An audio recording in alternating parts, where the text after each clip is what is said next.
Hello everyone, मेरा नाम है शिवम पांडे और आज हम irrigation and water resources engineering में वाटर बजट और प्रेसिपिटेशन के बारे में बात करेंगे। This is the lecture number 2 of this module number 1। सो हमने लास्ट क्लास में डिस्कस किया था कि वाटर बजट इक्वेशन का जो कंपोनेंट होता है वो होते क्या है। ओके, तो हमने बात करी थी इनफ्लो और आउटफ्लो की, कुछ एक एग्जांपल देके आपको समझाया था। एंड ऑल्सो वी डिस्कस्ड कि ये it is based on the law of conservation of the mass, कि जितना पानी आया है उतना ही पानी यहाँ से जा रहा है। Okay, that is the law of conservation of mass that is being applied here. अगर इसको हम वॉल्यूम के टर्म्स में डिस्क्राइब करते हैं, ओके, तो आप क्या कह सकते हो कि volume of inflow minus volume of outflow is equal to the change in the storage. अब हम बात करेंगे कि इनफ्लो और आउटफ्लो के कंपोनेंट्स क्या क्या है। किसी भी कैचमेंट एरिया की अगर हम बात करेंगे तो हम उस कैचमेंट एरिया के लिए हम वाटर बजट इक्वेशन लिख सकते हैं। Okay, let us see here कि इनफ्लो कैसे हो सकता है किसी भी कैचमेंट एरिया में। अगर मैं बात करूं कि this is the catchment area जहां पे एक स्ट्रीम फ्लो कर रही है, this is the stream that is flowing, यहाँ पे जो इनफ्लो है that is due to the precipitation. Precipitation का एक कंपोनेंट क्या है, रेनफॉल है। तो इफ आई कैन से कि कोई भी बारिश यहाँ पे होती है, लेट से PMM की बारिश यहाँ पे आपको देखने को मिल रही है, तो इस PMM की बारिश के कारण आपको क्या मिलेगा, इनफ्लो मिलेगा उस कैचमेंट एरिया में। अगर मैं बात करूँ आउटफ्लो की, तो आउटफ्लो के कुछ कंपोनेंट्स हैं। First is this surface run off. Okay, water will be moving out due to this surface run off. Then there is this G component, that is the net groundwater flow out of the catchment. Then there is evaporation. मैंने आपसे क्या कहा था कि evaporation एक प्रकार का loss है. So water will be lost due to this evaporation E. Water will be outflowing due to this evaporation E. Also then there is term called as transpiration. Then there is infiltration, जो कि एक ऐसा process है जो कि will not be contributing in the water flow. So क्या, तो यहाँ पे infiltration यहाँ पे हो गया. Inflow and outflow. Then we talk about the change in storage. What is the change in storage? They can be change in a surface water storage, they can be change in storage as the soil moisture, they can be change in the groundwater storage. अब कुछ सोचिए, अगर let's say this is the land which is there, अब land पे क्या हो रहा है, there is some precipitation that is occurring. अब इस precipitation के कारण कुछ infiltration हो गया। अगर कुछ infiltration यहाँ पे हो जाता है, okay, so what will happen, this will lead to some change in storage. It might increase the storage. Okay, so there is some infiltration that is occurring there, there will be some increase in the storage in the groundwater. इसी तरीके से यहाँ पे चीज़ें चल रही होती हैं। अगर मैं बात करता हूँ वाटर बजट इक्वेशन की, तो यहाँ पे आप समझिएगा कि किसी भी कैचमेंट एरिया के लिए हमेशा हम बात करेंगे तो क्या बोलते हैं कि inflow minus the outflow is equal to the change in the storage. अगर यही डेल्टा एस की वैल्यू पॉजिटिव होती है, अगर यही डेल्टा एस की वैल्यू पॉजिटिव होती है, तो what we can say that the storage is being increased, पानी हमारे पास एडिशनल यहाँ पे देखने को मिल रहा है। अगर यही डेल्टा एस नेगेटिव होता है तो यानी कि स्टोरेज क्या हो रहा है, आपके पास डिप्लीट कर रहा है। ओके, तो this is a very good sign for you कि आपका स्टोरेज बढ़ रहा है। But in the same time अगर मैं बात करूँ इनफ्लो बहुत ज़्यादा हो जाए, इनफ्लो बहुत ज़्यादा हो जाए आउटफ्लो से, then what will happen, then it can also lead to a possibility of a flood. Okay, तो this is one case also जहाँ पे इनफ्लो ज़्यादा हो जाता है आउटफ्लो से, then there is a possibility of a flood.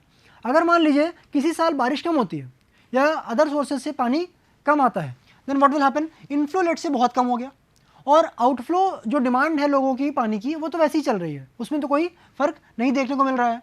So in that case what will happen, in that case the outflow will be more और less the same, but अगर हम इनफ्लो के टर्म में कंपैरिजन करने लग गए तो वो बहुत ज़्यादा वैल्यू आ जाएगी। तो इन दैट केस जो भी आपने पानी स्टोर कर रखा होगा that will be getting depleted. तो यहाँ पे हम बात करते हैं कैचमेंट की। तो कैचमेंट में पानी देखिए आया कैसे, to the this rainfall that is P, तो हम इसको प्लस P बोल देते हैं। ओके, फिर पानी गया कैसे, -R -G, एक रन ऑफ से चला गया आपका पानी, एक आपका दिस ग्राउंड वाटर की तरफ चला गया, इवेपोरेशन की तरफ से चला गया और ट्रांसपिरेशन की तरफ से चला गया। तो these are the different losses which can occur there. Okay, so in this case you can see that inflow minus this is the entire term outflow is equal to delta S. Water bodies की अगर बात करते हैं तो कुछ ना कुछ यहाँ पे क्या होगा, इनफ्लो हो रहा होगा और कुछ ना कुछ यहाँ पे आउटफ्लो हो रहा होगा। इनफ्लो कैसे भी हो सकता है ना, अलग अलग सोर्सेज से पानी आएगा ही आएगा। अच्छा, एक और हम अगर इनफ्लो की बात करें तो बारिश की वजह से भी कुछ आ सकता है inflow, so that is the P precipitation air. Okay, कुछ आउटफ्लो होगा कैसे, ग्राउंड वाटर में चला गया, कुछ आउटफ्लो ऐसे होगा जैसे इवेपोरेशन हो गया, कुछ आउटफ्लो ऐसे होगा कि सिंपली बाहर चला जा रहा है पानी रिवर से, okay, due to the different factors. So we can say that inflow minus outflow is equal to the delta storage. तो अगर आप इन दोनों इक्वेशन को ही सिर्फ देखिए तो जितना पानी आ रहा है माइनस जितना पानी जा रहा है, that is equal to what, the delta storage, that is equal to what, change in storage. तो बहुत ही सिंपल सी इक्वेशन है, जो चीज़ आ रही है आप उसको देख लो, कितना आपका वाटर इज इनकमिंग, कितना water is outgoing, and then you can also easily see that what will be the change in the storage. अगर हम रेनफॉल के बारे में बात करें और रन ऑफ के बारे में बात करें, ओके, तो R is equal to what, precipitation, this is the precipitation minus the losses. तो लेट्स से अगर इनकमिंग है, इनकमिंग क्या है, प्रेसिपिटेशन है, ओके. अब कुछ इसमें से लॉस हो गया, कुछ इसमें से प्रेसिपिटेशन कुछ लॉस हो गया. लॉस क्या क्या हो सकते हैं, लेट्स से इंटरसेप्शन हो जाए, है ना. इंटरसेप्शन मैंने आपको बताया था लास्ट क्लास में. अगर मान लीजिए this is the structure which is there on the ground और उसके टॉप पे यहाँ पे छत पे यहाँ पे पानी स्टोर हो जाए, तो this is also termed as a loss. तो ये पानी यहाँ पे लॉस हो गया. तो अगर आना था कुछ पी पानी, now it is coming as P dash, okay. So this is P dash water here. अगर यहाँ से क्या होगा, कुछ ग्राउंड पे जैसे ही पड़ा, it will lead to some of run off. तो run off is a type of loss there. तो this are run off is equal to P minus L. Next बात करते हैं वाटर बैलेंस की. कितना पानी है दुनिया में, आप लोग के लिए कमी पड़ रही है क्या?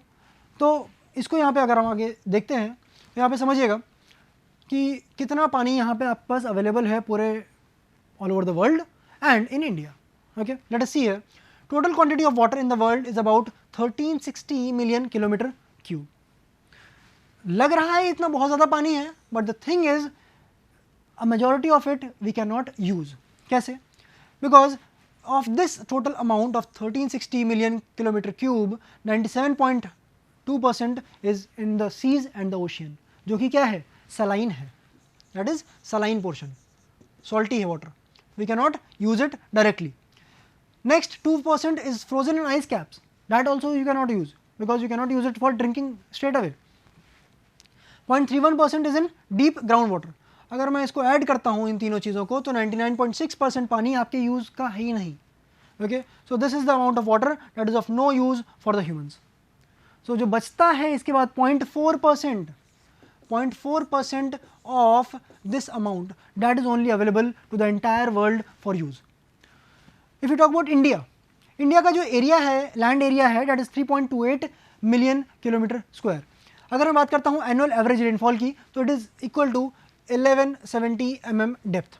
ओके, अगर मैं इंडिया के एरिया के साथ इसको मल्टीप्लाई कर दूं, यानी कि 3.28 मिलियन किलोमीटर स्क्वायर से अगर मैं इसको मल्टीप्लाई कर देता हूं, it comes out to be nearly 4000 kilometre cube पानी आपके पास वॉल्यूम में इकट्ठा हो जाता है. यानी कि अगर मैं बात करूं तो मैं अगर ये कहूं कि इंडिया को अगर मैं रिप्रेजेंट करना चाहूँ एक बॉक्स में, ओके, जिसकी एक this is height, this is this base air और कुछ इसकी यहाँ पे this is the sort of cube, ये इसका कुछ यहाँ पे लेंथ हो गया. तो दिस LBH है ना, दिस इज एंटायर कंटेनर. अब इस कंटेनर में क्या है, पानी यहाँ पे स्टोर हो रहा है. तो टोटल 4000 किलोमीटर क्यूब पानी आपके पास स्टोर हो जाएगा साल भर के अंदर अंदर. ओके, अगर मैं बात करता हूँ डेप्थ की, डेप्थ इस जो पानी की है वो कितनी है, 1170 mm. ये है आपका एक साल का डेटा, 1 ईयर डेटा. अच्छा, अगर मैं अब इसमें बात करता हूँ तो अगर मैं रिवर्स की बात करता हूँ, average flow in the river system is 1880 kilometre cube. Okay, 1880 kilometre cube. Out of this water resources utilisable through the surface structure is 690 kilometre cube. यानी कि इस टोटल 1880 किलोमीटर क्यूब का सिर्फ और सिर्फ 36% ही आपके पास अवेलेबल है through the river water sources. उसके अलावा आपके पास अवेलेबल नहीं है. So that is a very gross situation here. That is why it is always said to utilize the water in a maximum possible way. Okay, in a maximum efficient way. अच्छा, अगर हम बात करते हैं कुछ hydrological data की, तो ये कुछ आपके पास यहाँ पे सामने टर्म्स दिख रहे हैं जिसको आगे हम पूरे इस सब्जेक्ट में यूज़ कर रहे होंगे. जब तक हम हाइड्रोलॉजी का डिस्कशन करेंगे और इवन हम इरिगेशन में भी बात करेंगे तो इन चैप्टर्स का इन डेटा का रिक्वायरमेंट वहाँ पे आपको देखने को मिलेगा. What are the different hydrological data? First is the weather and climate record. These are very much required, okay, so for the determination of different components in hydrology. Precipitation data, rainfall data आपके पास होना चाहिए. साल भर में कितनी बारिश हो रही है आपके पास, okay, किसी एक एरिया में कितनी बारिश हो रही है, किसी एक सब एरिया में कितनी बारिश हो रही है. So you have to know that data. उस precipitation के डेटा से आप क्या कर सकते हो, you can determine the runoff volume and its peak, कि कितना runoff, maximum कितना runoff हो सकता है. ओके तो अगर हमें मैक्सिमम रन ऑफ पता चलेगा तो हम कुछ ना कुछ सोचेंगे कि अच्छा अगर रन ऑफ की वैल्यू इतनी ज़्यादा हो रही है, so let us give it some effort to what, to try to reduce this run off. Then if I talk about this water needs and expansion planning, तो नए नए वाटर सप्लाई सिस्टम हमें design करने होते हैं, तो उनके लिए भी ये प्रेसिपिटेशन डेटा का यूज़ होगा. If you talk about the stream flow data, नदियों में कितना पानी बह रहा है, because that is the amount of water that you will be using in your daily use, that is for the supply of the water. क्योंकि हमने पीछे अभी देखा कि रिवर का कितना था, 1880 किलोमीटर क्यूब था, and out of that only 36% was to be used. तो stream flow data is used in planning of the reservoir, it is used in design of the spillway, culvert and bridges. क्या होते हैं इन सबको अभी हम आगे देखेंगे. It is for determining the maximum peak flood, कितना मैक्सिमम वैल्यू आ सकता है ना, बारिश अगर हो रही है तो कितना फ्लड की वैल्यू कितनी जाएगी, है ना, कितना डिस्चार्ज हो रहा होगा उस समय. For determining the flood frequency. Next if you talk about, we will be talking about the evapotranspiration data. This is for determining the water budget for the river basin and for the reservoir capacity. जो भी हम dam का construction करेंगे तो जो पीछे reservoir बनेगा उसकी जो कैपेसिटी होगी उसके लिए इवापोट्रांसपिरेशन डेटा की रिक्वायरमेंट होगी, because there can be X number of losses, x amount of losses that can occur in the basin. Infiltration characteristic of the area, okay, these will be helpful in determining the rainfall axis and the runoff. तो ये दो चीज़ें यहाँ पे आपको देखने को मिलेंगी. अगर हम बात करते हैं ग्राउंड वाटर कैरेक्टरिस्टिक्स, तो वो भी यहाँ पे रोल बहुत ज़्यादा नहीं प्ले करता है, but yes it will be helping in the base flow also, which you can see, you will be seeing in the hydrograph and all, that is a very much important component there. अगर हम बात करते हैं एक और term की, physical and geological characteristic, जो भी फिजिकल एंड जियोलॉजिकल कैरेक्टरिस्टिक्स हैं, they help in determining the run off pattern and silt load movement. Okay, so these are the hydrological data that is being required. हमने यहाँ पे 7 चीज़ों का discussion किया, and you will be like seeing almost all of these in the coming lectures. Let us take a look on one numerical here. यहाँ पे ध्यान से देखिएगा. A lake has a water surface elevation of 103.2 meter above the datum at beginning of a certain month. In that month, अब month में ये नहीं बता रखा कितने दिन का है, कौन सा है, ये नहीं बता रखा है. In that month, lake received an average inflow of 6 meter cube per second from the surface runoff.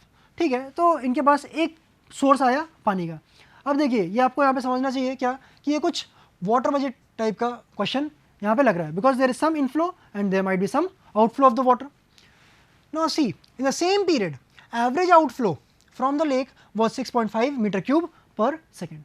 Okay, so there is one inflow value, there is some outflow value. Also, the lake received a rainfall of 145 mm. तो आप यहाँ पे समझ सकते हो क्या, कि ये जो पानी यहाँ पे ये दे रखा है data, it is a rainfall. Rainfall क्या होता है, that is a inflow for the catchment.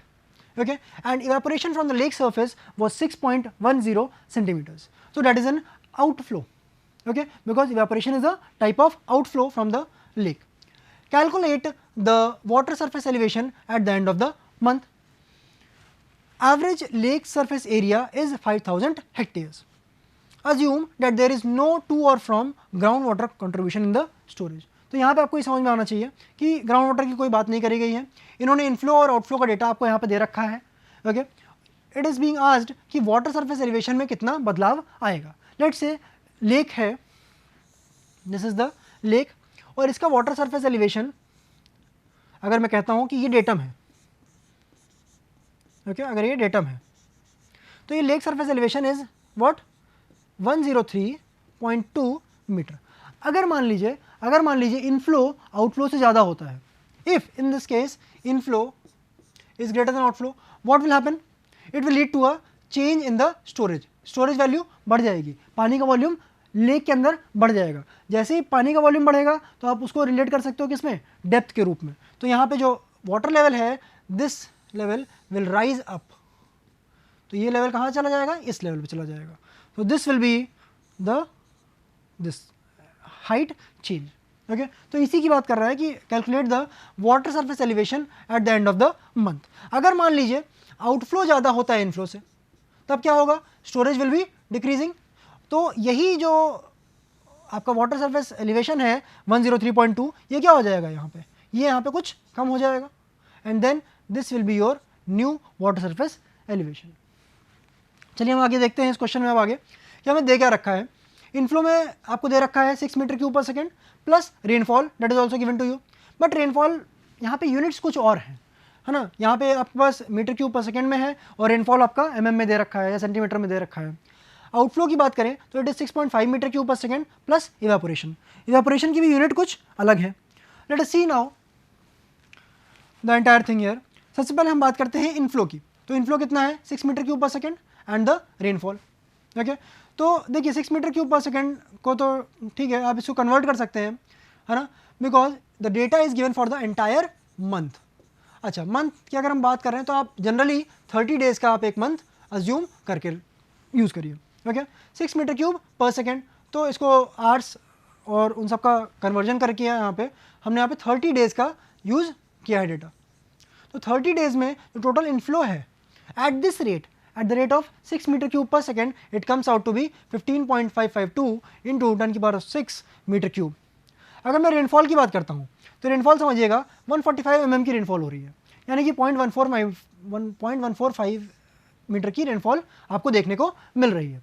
If this is the amount of rainfall in the terms of depth, तो अगर मैं क्या करूँ, इसको मैं अगर एरिया से मल्टीप्लाई कर देता हूँ तो what will be getting, area into depth, you will be getting the volume of the rainfall that is falling in the place।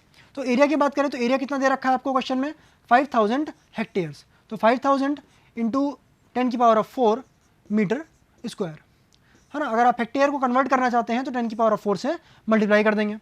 So you will be getting this much amount of water that is there with the help of rainfall। तो 7.25 into 10 की power of 6 metre cube is the rainfall. तो यहाँ पे आपको देखिए दो data आपको मिल रहे हैं, एक इनफ्लो का डेटा ये है, एक ये है। Now you are simply adding these two terms and you get the total inflow which is coming out to be 22.802 into 10 की power of 6 metre cube. If you talk about the evaporation and the other outflow, that is the 6.5 metre cube per second, फिर वही चीज़ है, 30 दिन के लिए हमें चाहिए, पता है कि डेटा कितने दिन का है, 30 दिन का डेटा है, 30 डेज का, 1 मंथ का डेटा है। So you convert this rate into what, volume. तो इतना वॉल्यूम आपको आउटफ्लो में देखने को मिल रहा है। अगर मैं बात करता हूँ इवेपोरेशन की तो इट इज़ व्हाट 6.1 सेंटीमीटर्स। तो it is a very huge loss, है ना। आप ये सोचो कि इवेपोरेशन कितना ही होता होगा। सो यहाँ पे आप देख सकते हो डेटा के मदद से कि it is a very huge loss. बारिश की बात करो तो 0.145 मीटर हो रही थी। Okay, so this is here 0.061 metre, it is also a good substantial amount of loss. अगर आप इसको वॉल्यूम में कन्वर्ट करते हो, this comes out to be what 3.05 into 10 की पावर ऑफ 6। ये क्या था, ये डेप्थ के रूप में आपको दे रखा है, डेप्थ के रूप में दे रखा है, मतलब क्या करोगे आप, इसको एरिया से मल्टीप्लाई कर दोगे। दिस से आपने एरिया मल्टीप्लाई किया तो आपको क्या मिल जाएगा, वॉल्यूम मिल जाएगा। Now you have got this value and this value in terms of volume. तो आप टोटल आउटफ्लो को क्या करेंगे, दोनों को आप ऐड करोगे, जो आपके पास दोनों डेटा दे रखे हैं 16.848 एंड 3.05। तो there is some amount of outflow that is given. Next बात करते हैं what is the change in storage. Change in storage की बात करोगे तो क्या होगा, मैंने आपसे पहले बताया, inflow minus outflow is equal to change in storage. So that is the formula that we are applying 22.802 and 19.898। So you get this as the value. अब ये वैल्यू कैसी आ रही है, पॉजिटिव आ रही है कि नेगेटिव आ रही है, पॉजिटिव आ रही है। पॉजिटिव आ रही है मतलब क्या हुआ, there is a change in storage and there is a increase in storage. अच्छा, इंक्रीज इन स्टोरेज हमने बात करी तो ये वॉल्यूम के टर्म में आपको दे रखा है, बट मैं क्या कह रहा हूँ, मैं चाहता हूँ कि आप हाइट के टर्म में बताओ, डेप्थ के टर्म में बताओ। तो कैसे बताओगे आप लोग, simply you will B dividing by the area. Area क्या आपको दे रखा है 5000 हेक्टेयर, जिसको आप कन्वर्ट कर लोगे मीटर स्क्वायर में। Okay, and then you can simply see that this is a change in the depth. और ये क्या चेंज इन डेप्थ है, पानी ज़्यादा आया कि कम आया as compare to the outflow, it has arrived more. यानी क्या कह रहा हूँ मैं कि inflow is greater than outflow. अगर ऐसा केस है तब there will be a change in the surface water elevation. Okay, तो यहाँ पे आपको जो डेटम की वैल्यू दे रखी थी 103.2 metre, you have added this value, so the new surface elevation is what 103.258 meter above the datum. So that is the answer for this numerical. Next एक और numerical हम यहाँ पे देखते हैं. The volume of atmospheric moisture is 13,500 kilometer cube, okay, and the flow rate of the precipitation is 558,000 kilometer cube per year. Find the residence time of the moisture. अब residence time का ये formula हमने अभी तक देखा नहीं था, I have not included in the concept portion. यहाँ पे आप इसको देखिएगा. Residence time T is equal to V upon Q. V is the volume of water stored in that phase and Q is the flow of water through that phase. तो अगर हम V की बात करते हैं तो V is equal to 13,500 kilometre cube and Q is given as 558,000 kilometre cube per year. तो जो आपका रेजिडेंस टाइम निकल के आता है वो 8.83 डेज यहाँ पे निकल के आता है with this help of formula. तो with respect to volume and respect to the change, क्योंकि क्या हो रहा है, किसी एक फेज से दूसरे फेज में बदल रहा है, so in that case you will be using this Q value, है ना, कि एक फेज से दूसरे फेज में बदल रहा है, किस रेट से बदल रहा है, so that is this rate here. कितना वॉल्यूम बदल रहा है ना, so that is this volume here, that is this volume here. Okay, so this is the residence time of this moisture only that we are talking about. हम ये किसी hydrological cycle की किसी एक फेज़ के बारे में बात कर रहे हैं. ऐसा नहीं है कि हम अगर मान ली 3-4 फेज़ हैं तो हम चारों की बात कर रहे हैं. हम सिर्फ और सिर्फ एक फेज़ की बात कर रहे हैं यहाँ पे. नेक्स्ट बात करते हैं प्रेसिपिटेशन. तो with this we have already covered the entire topic of hydrological cycle और द वाटर साइकिल जिसको हम बोल देते हैं. Okay, and then now we will moving on to the next topic that is the precipitation. Precipitation, मैंने आपसे बार बार बोला, it denotes all the forms of the water that reaches the earth's surface from the atmosphere. Atmosphere से धरती तक आने के लिए कई सारे ऑप्शंस मौजूद हैं पानी के लिए. अब क्या क्या ऑप्शंस मौजूद हैं उसको जानने से पहले यहाँ पे आप देखिए favourable conditions for precipitation. Atmosphere must have moisture. Moisture होगा नहीं ऊपर तो नीचे कैसे आएगा. ओके, आसमान में क्लाउड बनने के लिए मॉइस्चर तो होना चाहिए ना. मॉइस्चर नहीं हुआ तो बारिश नहीं आएगी नीचे. Okay, so atmosphere must have the moisture. Second, there must be a sufficient nuclei present to aid condensation over them. Okay, अगर मान लीजिए अगर डस्ट पार्टिकल वहाँ ऊपर मौजूद ना हो तब क्या होगा, there will be no moisture that will be encompassing them. अगर मॉइस्चर यहाँ पे नहीं आएगा देन वो अपने आप से मॉइस्चर नीचे नहीं आएगा. इसीलिए आजकल आप देखते होंगे क्लाउड सीडिंग की जा रही है ना. ये आर्टिफिशियल रेन की हम बात करते हैं. ओके, तो क्लाउड सीडिंग का भी कंसेप्ट इसी तरीके का इसी से बन के आता है. Okay, because there are some additional nuclei जो हम ऊपर से स्प्रे कर देते हैं with the help of the aeroplanes और द ड्रोन्स, और देन उसके बाद फिर बारिश करा दी जाती है. Weather condition must be favourable for condensation of the water vapour. Water vapour form में गया तो बट कंडेंस ही ना हो रहा हो तो फिर फायदा क्या. तो भी रेनफॉल रेनफॉल और the precipitation that will not be occurring. The product of condensation must reach the earth. Okay, बीच में ही रह जा रहा है, कभी कुछ वहीं पे ही डिकम्पोज कर जाए या फिर रिमूव हो जाए, that is also not the case. That should also not be the case. There are different forms of precipitation. Let us talk about all these forms. First is the rain जिसको आप बहुत commonly देखते हैं. Then there is snow. Then there is drizzle. Drizzle भी क्या है, एक तरीके का रेन ही है. बात करेंगे क्या होता है, जो आप कहते हो जीसी पढ़ रही है आज, है ना, तो जीसी क्या होती है उसके बारे में देखते हैं अभी. Then there is glaze. Okay, then there is sleet. Then there is hail. देखिए आपने कहीं ना कहीं वर्ड सुन रखे होंगे, but if you talk about this engineering properties, तो अब इंजीनियरिंग प्रॉपर्टीज़ में हर किसी का एक फिक्स्ड डेफिनेशन दिया गया है कि इस रेंज में रहेगा तो उसको रेन कहेंगे, इस रेंज में रहेगा तो उसको ड्रिजल बोलेंगे. Okay, so let us see now what are the different properties है. रेन की बात करते हैं. First of all it is a major mode of precipitation in India. आपने देख ही लिया कितनी बारिश होती है साल भर में, और an average 1170 mm of rainfall takes place in India. कहीं पे ज़्यादा होती है, कहीं पे कम होती है, but it takes place. It denotes the water droplets with size of the water droplet varying between 0.5 mm से लेकर 6 mm तक. जो वाटर ड्रॉपलेट्स जो गिर रहे होते हैं, जो बूंद गिरती है, उसका जो साइज होता है दैट इज 0.5 mm से 6 mm. Further classification is based on the intensity, that is 0 से लेकर 2.5 mm per hour. It is a light rainfall. Okay, this intensity is given like this mm per hour or maybe centimeter per hour, anything. Second one is 2.5 to 7.5 mm per hour. It is a moderate rainfall. If it is greater than 7.5 mm per hour, it is heavy rainfall. अगर हम snow की बात करते हैं तो snow की अगर हम बात करें, these are the ice crystals having a density of 0.1 gram per cc. तो that is there. ड्रिजल की बात करते हैं, these are the fine droplets of water जिनका size is less than 0.5 mm. जब मैंने आपसे रेन की बात करी थी तो रेन के साइज की जब मैंने बात करी तो मैंने आपसे क्या कहा कि इसका साइज 0.5 से लेके 6 mm के बीच में होगा. अब आप यहाँ पे इसको कंपेयर करिए, जब बहुत ही छोटी साइज की बूंदें पड़ रही हैं तो that is called as a drizzle. If you talk about the intensity तो it is what less than 1 mm per hour. Glaze की बात करूँ अगर मैं, तो when the water droplets, rain और drizzle anything comes in contact with the cold ground surface, okay, नीचे आएगा, then the water droplets freeze, okay, and form an ice coating. That is a very important term here. Form an ice coating on the ground surface which is called as glaze or the freezing rain. दो term है यहाँ पे, glaze और freezing rain. So now let us see, यहाँ पे तो हमने बात करी glaze की. Now let us see ये कैसे बन रहा है. देखिए, if I talk about the freezing rain, what will happen if this is the let's say tree branch, तो ये जो मॉइस्चर यहाँ आके ना ये स्नो फॉर्म में आ गया है, okay, this portion, this is covering the entire trunk here, है ना. तो this portion here, this one, this is the glaze. इसको हमने और भी क्या बोला, एक और नाम दिया हमने इसको, फ्रीजिंग रेन का, okay. And also this is the slit, this is the snow. Snow आप देखिए यहाँ पे, snow is different from slit.